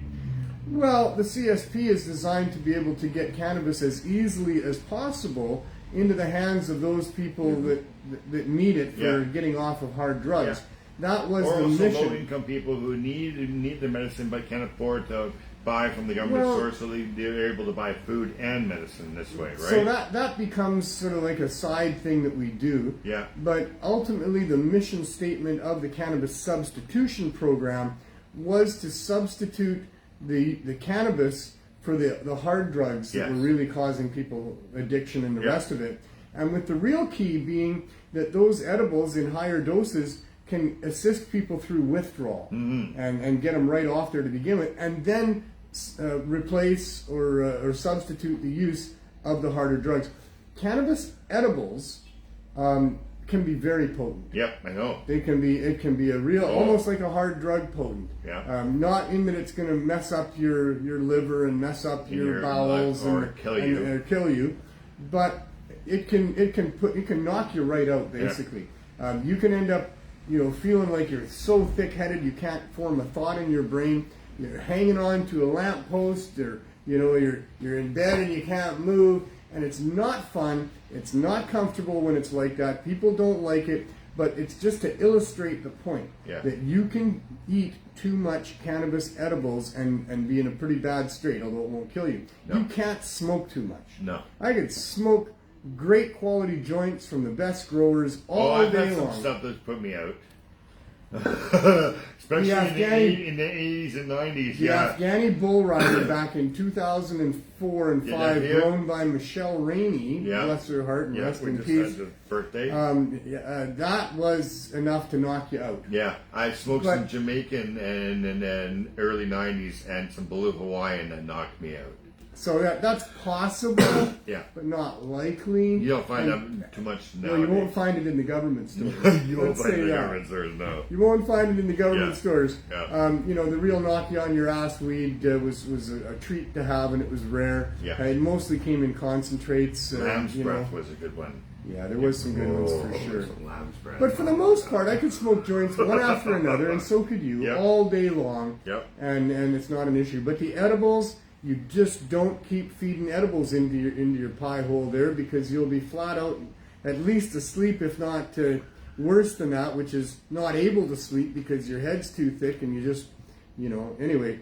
So the point is that these things, they can do for a person pretty much anything that the opioids can do for you.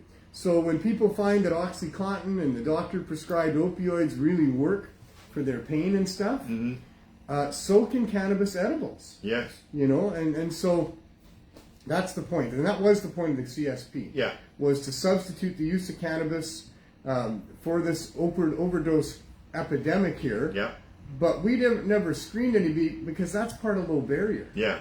So we can't be having people come up to the table and us say, all right, let's see, how old are you, and how long have you been using, and what drugs are you using, and blah, blah, blah, blah, blah.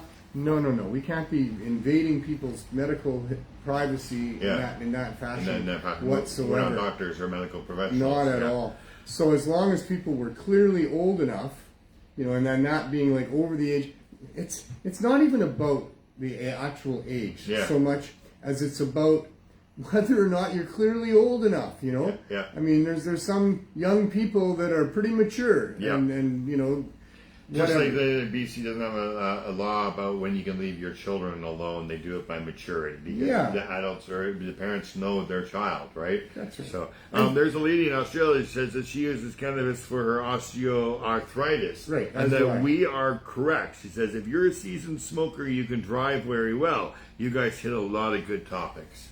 Good. She was Well, agreeing that's with what we us, try right? to do. Yeah, we try. Thank you very much. And she's in Australia. Right. Australia's watching us right now. I know. We have Down under. We have the Gazza. The Gazza's in No, New Zealand. He's up there. Welcome, Australia. They're down there. I know some good people in Australia. Oh yeah, there's some some good things. awesome people in Australia. They've been up here helping us out with our little movement as well. So Yeah. that's great. Anyways, it's like 5:25. I should go back to being a producer. We're going to go outside soon and stuff like that. Very So good. we'll see you tomorrow, and we'll see you guys next week. Very good. All right. Thank you so much. No problem. As Cheers. always, have as much fun as you can. I'll try it. So yeah, the CSP was put together to answer and address the public health emergency that was overdose and death from a poisoned drug supply, and we couldn't screen people. It's not right to screen people and say, oh well, you don't qualify. With the age thing, some young people are more mature than their years. And probably there needs to be provision for those people to be handled a little more like adults than like children, because that's what they've demanded for themselves anyway, is that they're going to behave like that. They're going to get treated with a little more respect for that. It's much more those people that are beyond the age of what would be access, but they're still obviously not of a mature mind. And that's what we need to be mindful of on our part when we're dealing with people is, are these people of a sufficient mental level to be able to handle a bag of edibles?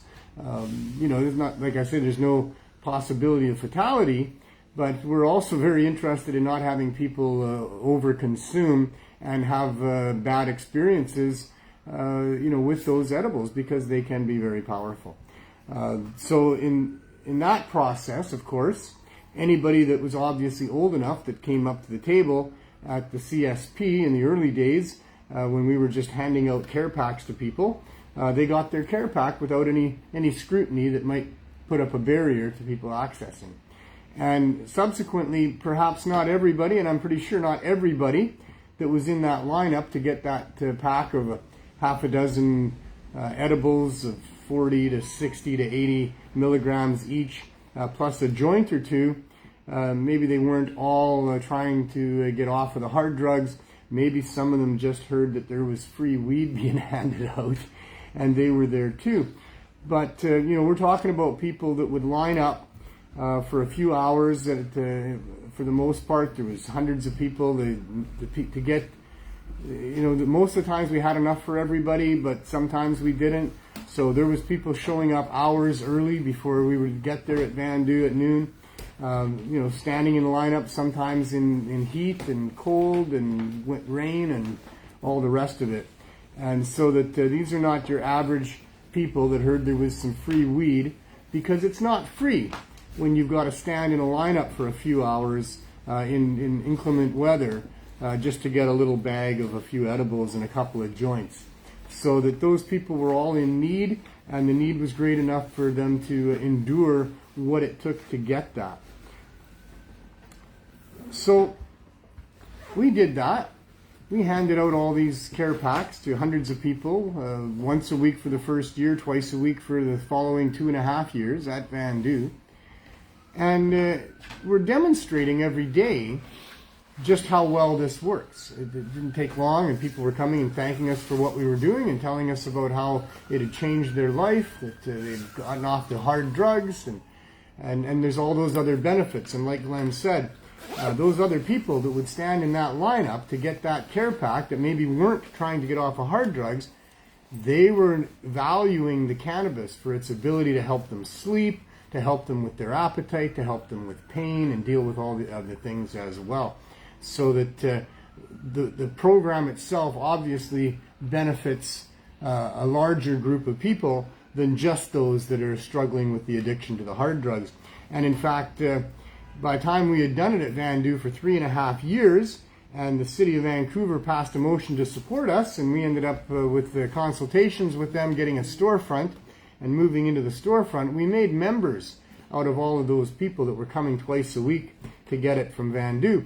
And we structured it so that they could come and get 420 milligrams of their choice of the edibles that we had for free. And so we made members of those people, and we registered them and gave them numbers, and that's what's been going on ever since. I want to pause here for a moment and just, man, thank the donators so much, you know. We just got a really nice donation from Legacy 420. Gorilla Ganja has been just so amazing to us with their constant donations over all of these years.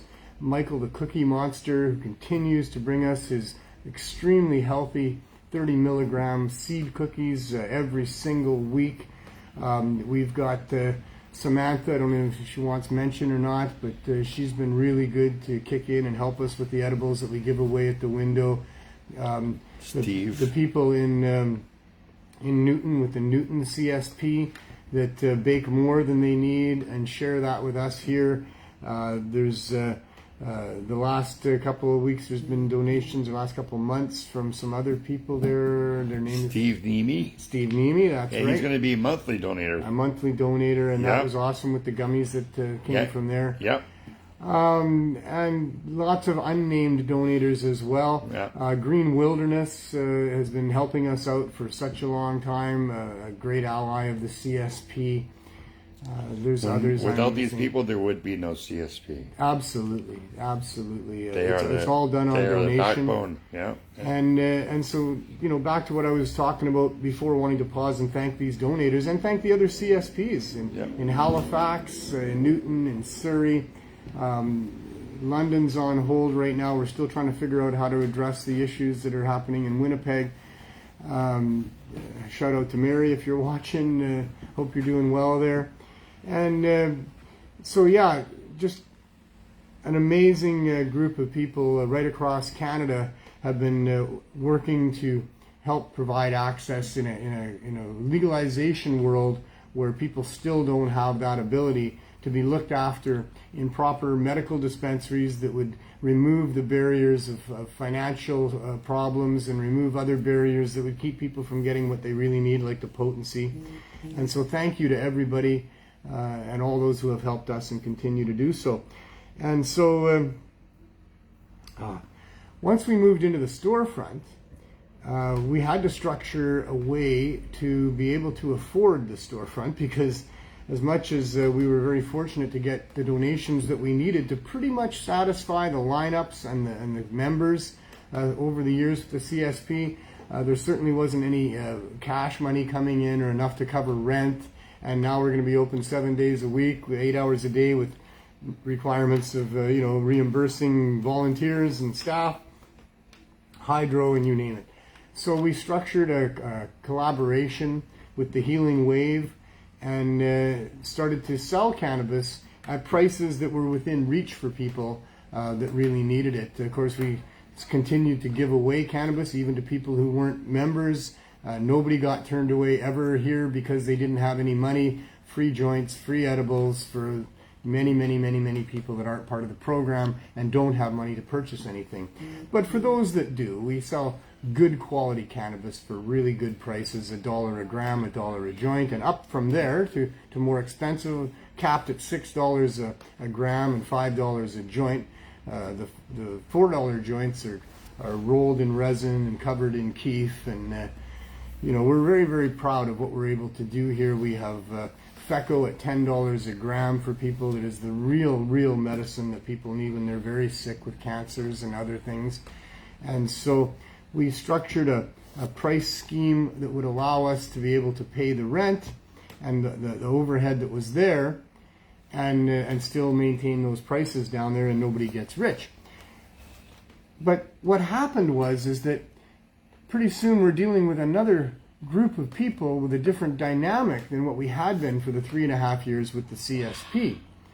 And that group of people are people that can afford to buy cannabis. They come from many of the different neighborhoods surrounding us here, and they just need to be able to find it. They need to have a storefront, and they'd like the dispensing of that cannabis to be discreet. Because this whole thing with how we got to where we are with this overdose crisis is right square in the lap of the pharmaceutical companies and their employees that include our doctors. That Purdue Pharma in particular, but they're all culpable in many ways for lots of other things, and overprescribing and raping people with enormous markups on their products and all the rest of it. But Purdue Pharma in particular got rich with OxyContin by deceiving the regulatory bodies in saying that this was non-addictive opioid medicine, pain-relieving opioid medicine, because of a coating that was on there that was time release, and that people weren't getting addicted to it. And that was complete BS, and they knew it. And it, of course, within no time, people were scraping off that sugar coating, grinding it up into a powder and snorting it like as if it was cocaine, and going from just an ordinary person that had something happen in their life, a workplace accident or something that caused trauma, that they had to go to see their doctor. And doctors were prescribing this stuff like for headaches and slivers and you name it, because of the kickbacks they were getting and the money that they would make from prescribing this stuff. It's all a big money game, unfortunately. And so many people all across North America became highly addicted to this OxyContin and other forms of opioids as a result of this. And so we found these people that now exist in all walks of life, in all the different neighborhoods and demographics of people, who have been just prescribed these types of drugs by their doctor and then couldn't get off them. And then all of a sudden it comes out after a few years of OxyContin devastating communities up and down North America that this stuff is highly addictive. Now we've got a bunch of people addicted to opioids and other street drugs as they cycle down into poverty and cycle down into homelessness and end up being preyed upon on the streets in places like the downtown east side. We've got so many of these people that are still in their neighborhoods and in their communities. They're still functioning in their workplaces. But the doctors, because of the catastrophe of addiction that had happened as a result of Purdue Pharma and their marketing campaign, were forced to try to pull these people off of these drugs, and did so in ways, in many cases, that was not successful. So these poor people are left addicted. They're left embarrassed and ashamed of where they're at. They can't tell their doctors about it because the doctors now see them as drug seekers and treat them as third and fourth class people. They don't want their families to know. They can't have their workplace know. So they're stuck in a secret addiction, and they need discreet dispensing of cannabis, where they can come in wearing a hoodie, a baseball cap, and sunglasses, and a mask, and buy some cannabis for themselves in the form of the high-dose edibles. And if the proper information was in the society that we live in, if the media was properly covering that such important fact, that cannabis in the form of high-dose edibles is greatly helpful in getting through withdrawal. That's all they need to know. And then they need to know to start low and go slow, and a little bit of that. But if this stuff was properly out there in society because the media was talking about it the way they should be, and if that high-dose edibles was available the way that it should be in storefronts with easy access and low barriers, then we could put a real dent in that scourge of addiction that is still permeating throughout our society in the visible realm, in places like the downtown east side, and in the invisible realm, which is your neighbors, your family, somewhere in your workplace. There's people that are secretly addicted to these opioids, and in many cases they're coming to places like downtown to get it, and in many cases they're dying, and they're using it alone, and they're being found dead in their apartments and homes, and this is what the opioid crisis is all about.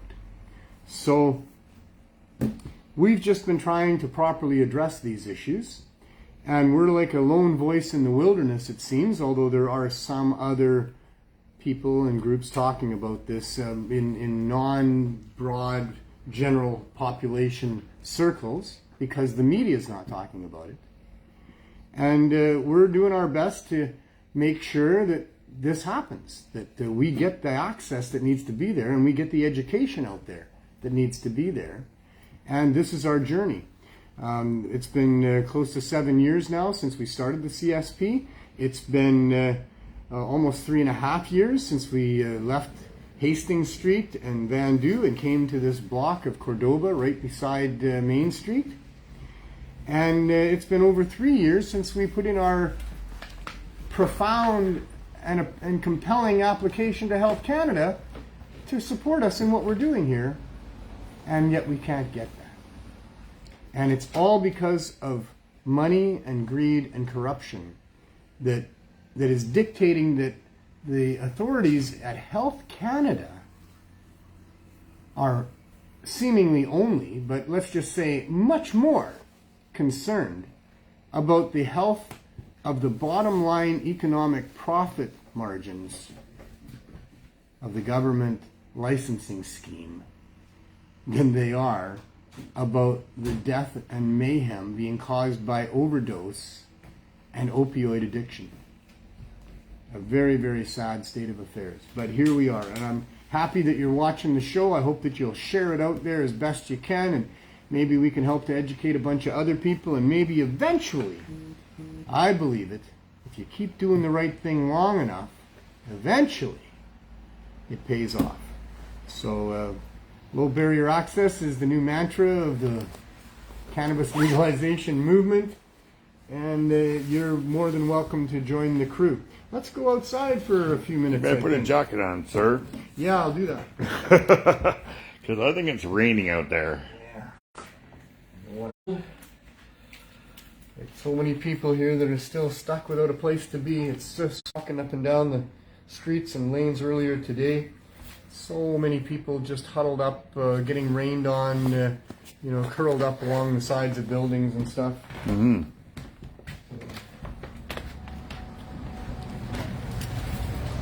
Okay, let me give you some I need my phone. You need your phone? Okay. Okay, good. Get your phone.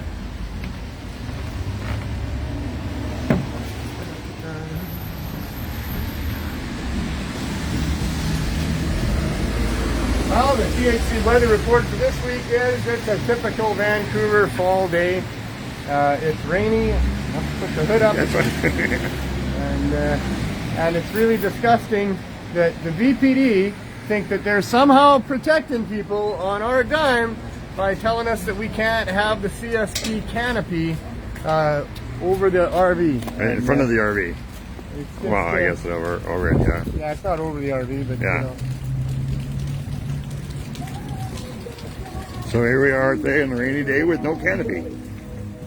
Yeah, eh? Yeah. So, he's right. I mean, people come and access fairly quickly, and there's a little bit of a ledge here depending on how the wind is blowing, whether or not you get wet here, but you do get dripped on. Yeah, I did dripped on, yeah. Out a little bit. It's just not cool, right? No. It's not what we want the police force to be doing, to make sure that the poor people don't get to have a little bit of a roof over them, that are deprived of the right and the ability to just walk into a regular storefront and get what it is that they need and want for themselves. It's really a tragedy that this is what our public servants are focused on, because these are the directions that are coming from the people at the top. Yeah. That they don't want us doing what we're doing. I don't like this either. I think it's a bit of an eyesore. I mean, because it's been broken into, and we've got the no smoking written all around. Hi there. So I don't really like it either. But they won't let us be in the storefront. Yeah. Why can't we have a store like every other person gets to go into? Whatever you want to buy. You want to buy all kinds of drugs. You got drug stores everywhere. You want to buy alcohol. They got liquor stores everywhere. There's commercial tobacco available in gas stations and corner stores and pharmacies all over the place, everywhere. And that white sugar stuff that's causing the probably one of the worst health effects in North America is obesity. It's a bigger problem than starvation in the world at this point, because of all of the processed foods and the white sugar products that people are being fed all the time. And that stuff's available everywhere as well. And this one herb, we'll count the mushrooms in there too. A few natural plants that would help people, but they harm corporate interests with respect to pharmaceuticals and some other things. Those are the ones that you can't have a store to walk into. Yeah, the ones that keep you healthy, right? The ones that keep you healthy, the ones that would really do a good part in our society to help people with their health issues, with their mental health issues. All of that is being forcefully restricted and denied by governments with no good reason. No, none of fun. For way too long. Come on in. The wind is chilly. Hey, buddy. Well, actually, hello. How are you, sir? I'm good too. Never better. How are you guys? Well, it's not as warm in here as it should be, eh? No, it's not. Well, I'm trying to be as warm-hearted as I can. Well, we have warm hearts, that's true.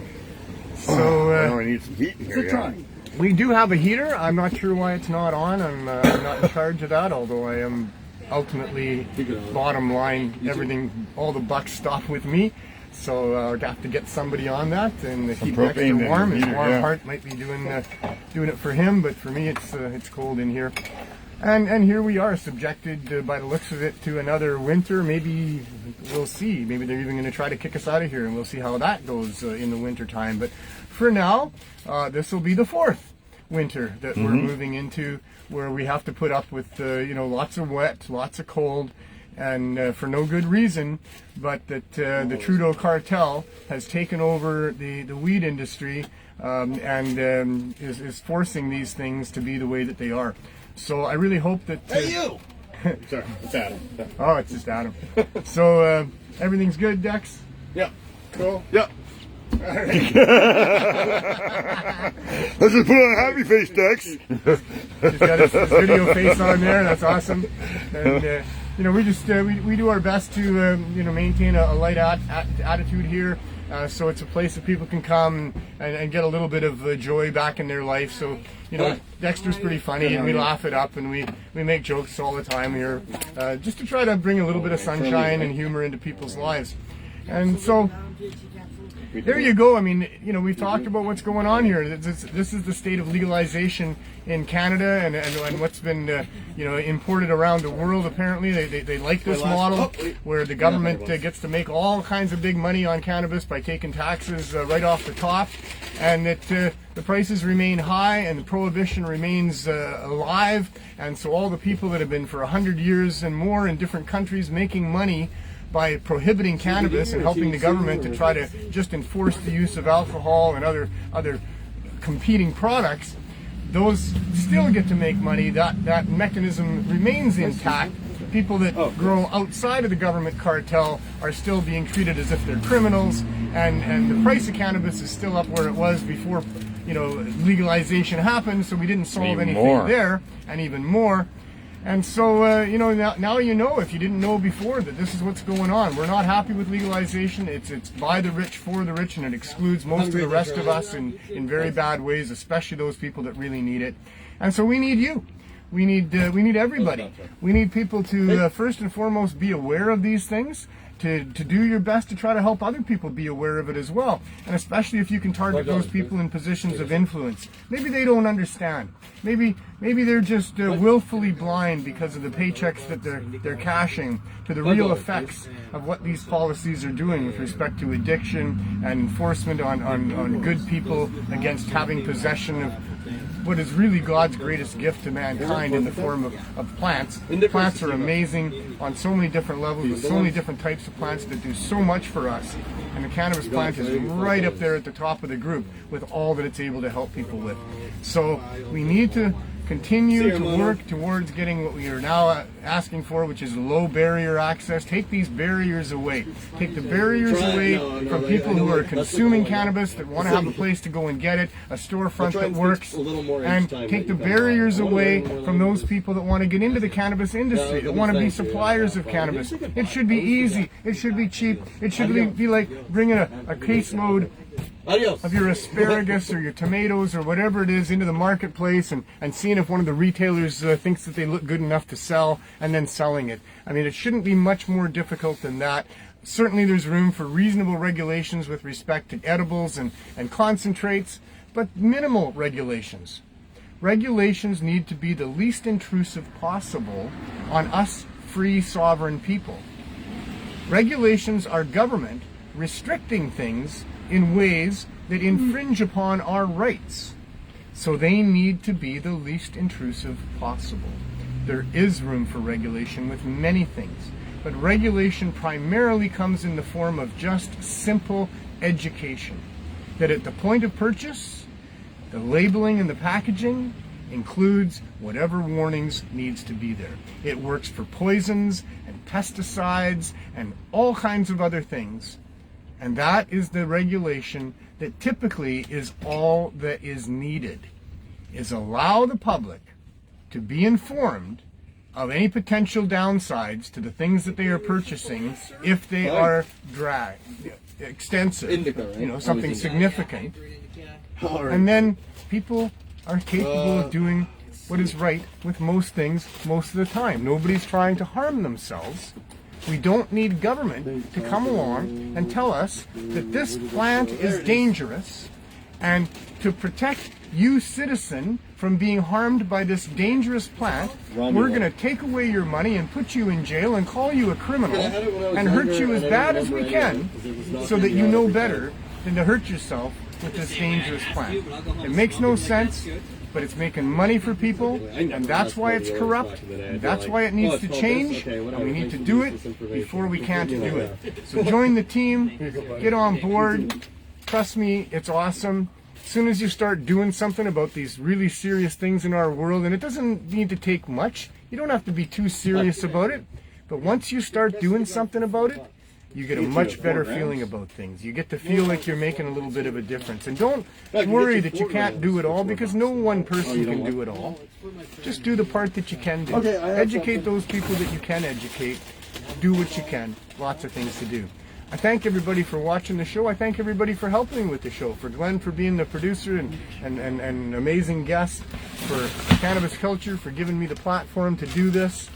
And please support all of these groups, and please continue to work towards the proper legalization of cannabis, because it's still the best shot that we have of getting actual freedom and our rights actually respected in this crazy upside down corporate world where our public servants don't seem to be working for us. So thanks again, everybody. I hope that as you go about your life, that you're able to do so in a way that is good to yourself and kind to others.